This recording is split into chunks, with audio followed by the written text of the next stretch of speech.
Hi everyone. Welcome back to Woo Can Cook. My name is Wesley, and this is a show where we are slowly cooking our way through all of the food from my childhood. Today we're diving back into our series dedicated to deconstructing Americanized Chinese cuisine with a shot at a request that has been floating around for quite some time now, which is the chicken teriyaki rice bowl from PF Chang's.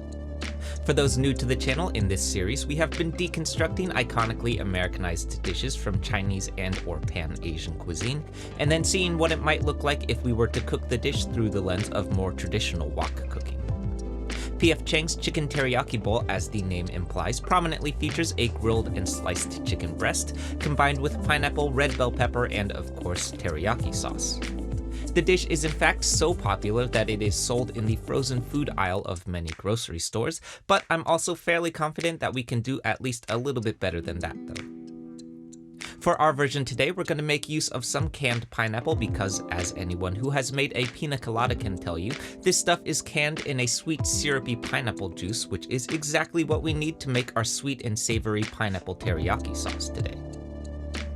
Then finally, rounding this out, we're also going to assemble the rice bowl portion of our dish today in the wok as a sort of chicken teriyaki fried rice, which is going to give our rice a slightly crispy finish to it as well. Okay, so let's get into it. Breathe me in, breathe me out. I don't know if I could ever go without watermelon sugar high, watermelon sugar high, watermelon sugar. Okay, so kicking things off here first is going to be our aromatic veggies. This is 4 cloves of crushed and minced garlic, followed by 1 inch or about 1 tablespoon of finely minced ginger, and finally the whites of about 3 green onions sliced thinly. We're going to set all 3 of these aside for our initial stir fry coming up, then slice up these reserved greens of our green onions for a final finishing garnish as well. Moving on to our veggies, today the only other fresh veggie in our stir fry is going to be a single red bell pepper, which I'm flipping on its head so that we may slice around the core for a quick and easy de-seeding. Then I'm pulling out this white membrane of my bell pepper and finally large dicing these bad boys up into about 1/2 inch pieces. Next up, in my opinion, is kind of the unexpected star of the show today, which is our canned pineapple that I'm opening up and separating so that we may reserve this pineapple juice, then setting these both aside for a moment while we assemble our sauce. We're doing a double quantity of our teriyaki sauce mixture today because about half of it is going to be used in our chicken marinade, with the remaining half reduced into a teriyaki sauce. So, going into my mixing bowl here is 8 tablespoons or a 1/2 cup of soy sauce to start, followed by 2 tablespoons of rice vinegar and 4 tablespoons or a 1/4 cup of Japanese mirin to round out the acidity of our sauce today. Then next up is 2 tablespoons of dark soy sauce for our deeper and more rich umami qualities, followed finally as promised by a 1/2 cup of our pineapple juice going in. This stuff, as you can imagine, is filled with pineapple-y, syrupy, sugary goodness, which is everything that we need in a teriyaki sauce. Finally, last up, rounding this all out, is going to be 4 tablespoons or a 1/4 cup of brown sugar, which I'm mixing up to combine. Then in a separate bowl, this is 2 tablespoons of cornstarch dissolved in water, which we're going to use to thicken up our teriyaki sauce in a moment, and then we're moving on to our chicken next. I'm switching out my cutting board here so that we may slice up our chicken into strips. This is going to be some chicken thigh in lieu of the chicken breast that the PF Chang's version calls for, because our thigh meat is going to have a little bit of extra fat, which is going to be really useful for our wok hei later on. I'm combining my chicken here with about half of my teriyaki sauce mixture, then letting this all marinate for 30 minutes. Over on the stove, I have my wok heating up as hot as possible, then I'm adding 4 tablespoons of peanut oil and, as always, long yao for that nice non-stick surface. Then up first here is going to be the wok sear to our chicken, which we're adding carefully, doing our very best to hold back as much of that liquid as possible, because otherwise we're going to get some fun oil splattering going on, which is not super cool at all. Anyway, we're spreading this out evenly across the surface of our wok, then letting this sear for 2.5 minutes undisturbed for a nice crispy seared bottom to our chicken. Then next, for those with smoke detectors, this is optional, but we're giving our wok a toss once that sear is done, tilting it ever so slightly downward towards the open flame for some nice wok hei. This is gonna add that nice smoky finish to our chicken. I'm giving my chicken another minute in the wok to finish cooking through, then removing and lowering my fire to a medium heat so that we may deglaze all of this fond left behind.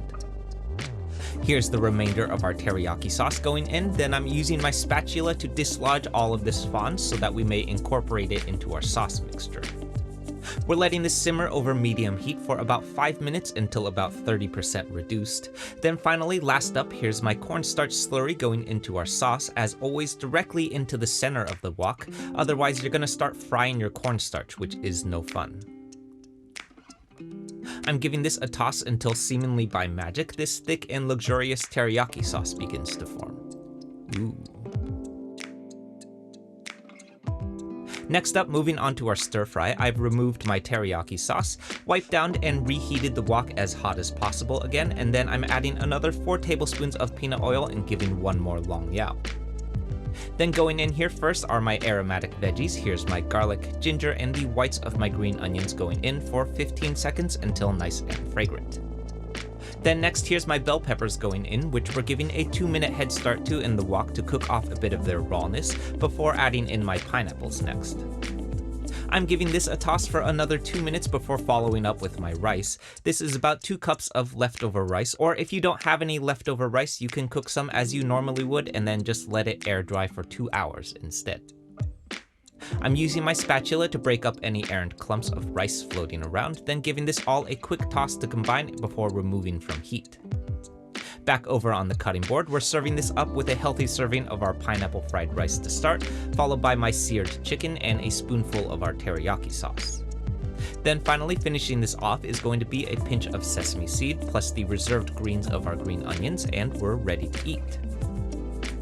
Okay, so I'll start off by mentioning that there really isn't a good way of toning down the American sweetness of a teriyaki sauce.